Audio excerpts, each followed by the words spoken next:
चौपाइयों की गलत व्याख्या का आरोप लगा है। बिहार के शिक्षा मंत्री पर गलत बयान देने का आरोप लगा है। दो अलग अलग चौपाइयों को मिलाने का आरोप उनके ऊपर लगाया गया है। अधूरी चौपाइयों से भ्रामक उदाहरण देने का आरोप भी उन पर लगा है।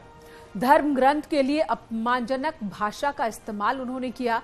जाति के आधार पर जहर फैलाने की इनकी कोशिश, ये आरोप भी लगे। धर्म ग्रंथ का राजनीतिक मायने निकालने का भी आरोप लगा और अब विरोध जताया जा रहा है।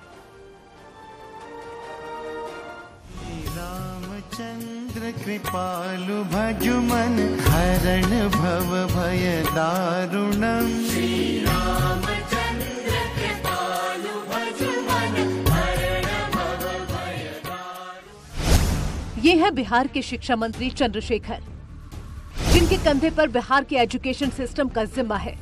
बच्चों को सही मार्गदर्शन देने का जिम्मा है, लेकिन इन्होंने अपनी जिम्मेदारी से कोसों दूर निकलकर रामचरितमानस को नफरत फैलाने वाला ग्रंथ बता दिया।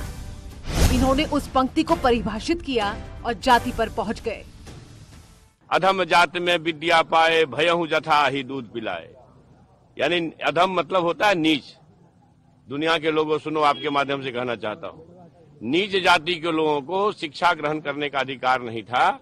और उसमें कहा गया है कि नीच जाति के लोग शिक्षा ग्रहण करके जहरीला हो जाते हैं, जैसा कि सांप दूध पीने के बाद होता है। हम इस सवाल में मैं इसलिए ये बात कहता हूँ कि इसी चीज को कोट करके बाबा साहब अम्बेडकर ने दुनिया के लोगों को बताया।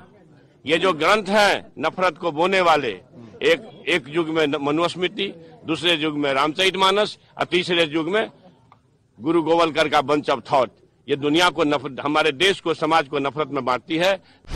बिहार के शिक्षा मंत्री के इस बयान पर अब सियासी संग्राम छिड़ गया है। एक तरफ साधु संत तो दूसरी तरफ बीजेपी ने चंद्रशेखर को सनातन विरोधी बता दिया।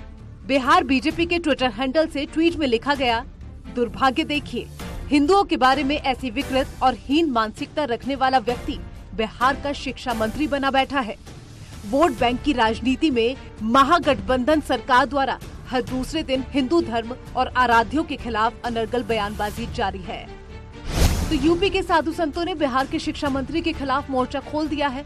जगत गुरु परमहंसाचार्य ने तो ये तक कह दिया है कि जो बिहार के शिक्षा मंत्री की जीवा काट कर लाएगा उसे 10 करोड़ का इनाम मिलेगा। कि इनको मंत्री पद से बर्खास्त किया जाए। अगर 1 हफ्ते के अंदर ऐसा नहीं होता है तो फिर मैं 10 करोड़ रुपए का इनाम रखता हूं कि जो बिहार के शिक्षा मंत्री चंद्रशेखर की जिह्वा काटेगा उसको मैं 10 करोड़ रुपए पुरस्कार दूंगा।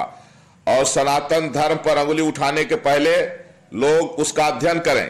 रामचरितमानस जोड़ने वाला ग्रंथ है, तोड़ने वाला ग्रंथ नहीं है। ये धर्म पर चलना सिखाती रोज रामायण, ऐसे रामायण को और ऐसे चरित्र भगवान राम से जो संबंधित है उनका चरित्र लिखा गया है, जिन्होंने कोल, भील, बानर, भालू ये सबके साथ मिल करके सबको गले मिला करके और चले हैं।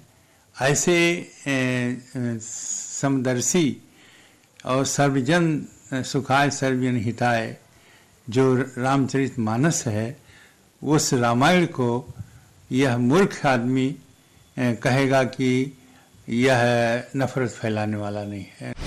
रामचरितमानस वाले बयान पर यूपी की सियासत में भी संग्राम मचा हुआ है। कांग्रेस ने इस बयान को बिहार के शिक्षा मंत्री का निजी बयान बताकर पल्ला झाड़ लिया। तो ओम प्रकाश राजभर ने रामचरितमानस से सीख लेने की बात कही है। भारतीय रामचरितमानस को एक आदर्श मानता हूँ, पूजनीय मानता हूँ।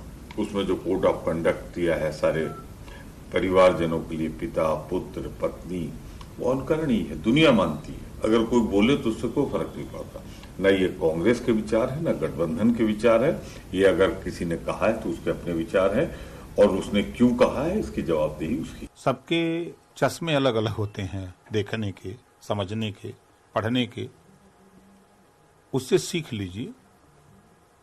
किसी भी ग्रंथ को आप पढ़ेंगे तो पढ़ने का भी आप उसको समझने और सोचने का तरीका अलग अलग हो सकता है,